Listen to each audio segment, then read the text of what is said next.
I'm human just like anybody else. I'm not gonna sit here and say I can't get knocked out. I mean, I've been stopped in fights before. I mean, you get hit on that button, you're done. Anybody on any day.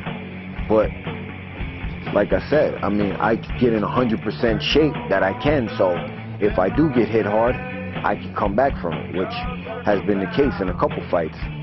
And I do a lot of realistic training, like sparring. I spar with top level guys in the game. That makes your mentality even stronger when you go into fights. If you're training with great guys every day, you go into your fight like you're ready for anything, And if I get hit hard, I don't show it. That's another thing when you get experience, you do. You get hit hard, you don't show it. It's like you're playing poker. I'm not going to show my emotions. If you get hurt and you're always showing it, guys are going to know when you're hurt and they're going to jump on you. So, that's one thing I do is just normal things, from being around fighting, that you pick up. Forrest is a guy that doesn't really start fighting until you punch him in the face. He's notoriously slow starter. And then once he gets cracked, once he sees his own blood, now it's on. And you better be ready to go the next 4 rounds. There's just guys that are wired that way. I don't know if that's something you can learn or not, if it's just something that innate that you have. No, I don't have control about my aggressive, and because I'm a normal people, and all day with my family, with my friends, with my partners, but I don't know. I'm close with my opponents. I'm nervous. I don't know. And after the guy hit me, I'm more nervous. It's normal. I don't know. This is stay in me, and I'm thinking the same of the another guys. I don't have control with this.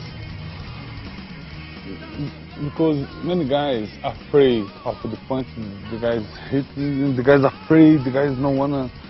I thinking. And for me, it's different. Sometimes the guy hits me. I'm crazy. I wanted to kill the guy. I'm crazy to punch him. And sometimes it's good, sometimes it's bad, because many times the guy hit me, I'm little, yeah. And I'm going, the guy hits me again. It's easy for another guy. And sometimes I need to have a control of my aggressive. The guy hits me, I need to wait for it to come back. But sometimes I have control, sometimes no. I do think that you have to have mental toughness used in a way, used offensively, because you have to be willing to get in to hit somebody, to knock somebody out. And when you get close enough to hit somebody, they can hit you back. So if you're not willing to get hit back, not that you want to get hit back, but if you're not willing to get in there and get hit back, then you're not going to be close enough to do the damage that you want to do to knock someone else out. So there has to be toughness there and balls to step in there and play that game, A lot of guys, don't have a lot of knockouts and stuff that, maybe they're not strong enough, but also maybe they're not really letting it go. You can't be afraid to get hit. You got to be willing to take a shot, to give a shot when you're going for a knockout. A lot of knockout punchers take a lot of shots, in order to deliver the one that knocks somebody out. So, you can't be scared. You got to throw hard and not be worried about covering right up afterwards. You got to be willing to. You got to be willing to take a shot to knock someone out and believe that you ain't going to be knocked out. I think some guys are waiting to get knocked out. I think some guys are fearful. They've been knocked out before, or they're afraid that you're a knockout puncher, and they're kind of just waiting to get knocked out. I think that makes them more susceptible to being knocked out, thinking, I don't want to get knocked out, or I'm afraid to get knocked out. You can't think about it. You can't be focused on it. You can't be waiting for that one shot that's going to put you out. It's going to put you out, even if normally it wouldn't. You might have got hit hard in another fight, you'd be alright, but you're so scared, or you got knocked out before, you're just waiting to get knocked out. You just don't want to get hit with a big shot. I think a lot of it's mental. I think a lot of it's mental. Guys get knocked out and they get afraid to get hit again, and they're waiting to get knocked out. I think there's a lot to do. You hear about guys losing their chin. I don't know if I believe that. I think guys lose their courage. How old are you? How old are you? 22.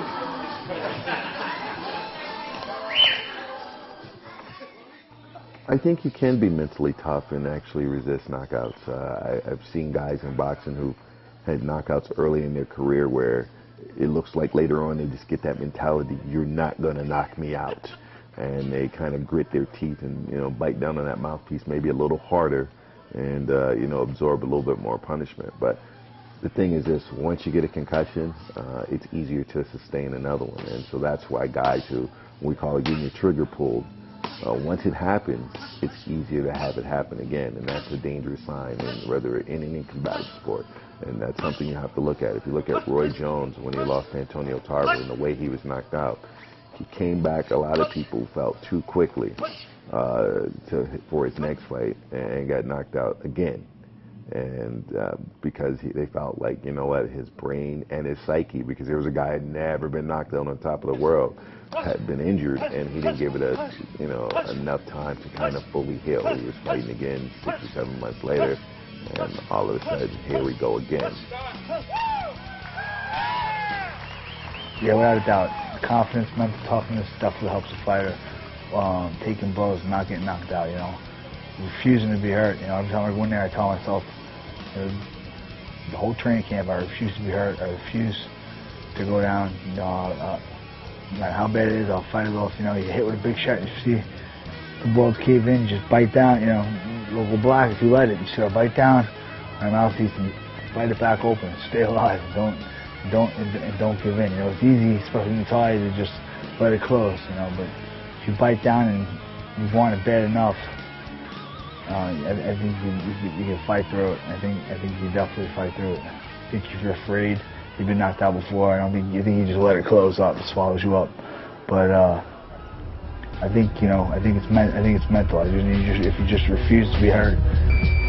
See, one thing about you in life, when you start talking about risking something, either you made your mind up that the consequences you're gonna take for it, or you made your mind up and say, man, this shit ain't even working. That's why when somebody getting their ass whooped, they give up. Fuck it. Fuck it, I'm gonna give up. I can't beat the motherfucker no way. I try. And it's just learning the art, you know. The biggest thing for jiu-jitsu is learning to tap, right? A lot of people don't. They try to resist, breaks. You got to know your body's limitations, and then once you understand how to tap, then you go, okay, now I can start resisting a little bit. How much can I really handle before the lights start dimming, and then I tap, and then it comes back up again. Okay, I went that far, now I can go a little farther. Same thing with when you're doing kickboxing. You get hit, okay, maybe I should stop a little bit. Okay, I recovered. Now the next time I get hit, let's still go, because now I have to fight out of that feeling. And then a little more, and then you get to the point where even though you get hit, you don't show it. And then it works the opposite for the guy, because now he can't get the things that he can't get that early warning signal that you're hurt. So now it's harder for him to knock you out. And you have more chances to avoid that knockout because you didn't give him the bright target lights. Bing, oh, bing, bing, bing, bing, knock him out. But it goes bing and he's still like this, and you're like, oh. Maybe it worked, maybe it didn't. So am I going to be more aggressive, or am I going to calm down and look for another spot? So it really becomes a thinking game. But in order for it to be at that level, everything has to be conditioned: the mind, the body, the spirit. Yeah, you know, the poker face, not show it. You know, a lot of guys smile when they get hit hard. I've done that before. And actually that worked against me once. I got hit real hard with a guy once, and he said, I smiled at him so he knew I was hurt. So I'm not going to do that as much anymore. I mean, if I'm hurt, I'm not going to smile. I'm just going to put the poker face on, because it showed weakness. I mean, he read it. Where maybe if I didn't make a face, he wouldn't have known I was hurt. Whereas maybe if it doesn't hurt at all, then he could smile. If it really didn't hurt at all, or probably better to keep a poker face. I mean, that's what I'm learning. Or always keep a smile so it doesn't change. You know, that's the poker face too. But you know, whatever it is, you don't want to show him. I mean, maybe you can trick him, but maybe you can't. You don't want to show him. And then he had the effect, kick me in the leg, and I don't do nothing about it. You know, it's whatever. Probably not gonna go there again. If I limp or I just show that it hurt, you're gonna go back there. You know, same thing with a body shot or anything else. Because you know, if you kick me in the leg, there's a risk of me punching you in the face. You know, kick me in the leg and I'm trying to punch you in the face. If you kick me in the leg and it hurt me, well, it's gonna take that chance again because, you know, maybe not too many more will get me out of there, you know. And when you're hurt, you're gonna throw as hard, you know. So like I said before, guys get knocked out there, they're tentative.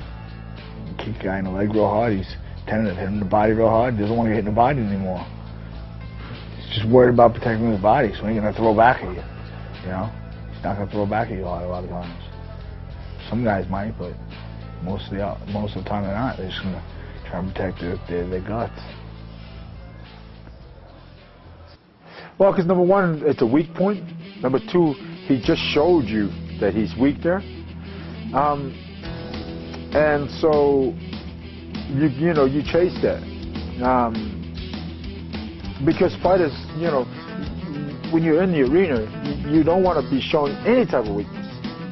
So, any little weakness that your opponent shows you, you want to take advantage of that. Because it just empowers the other person.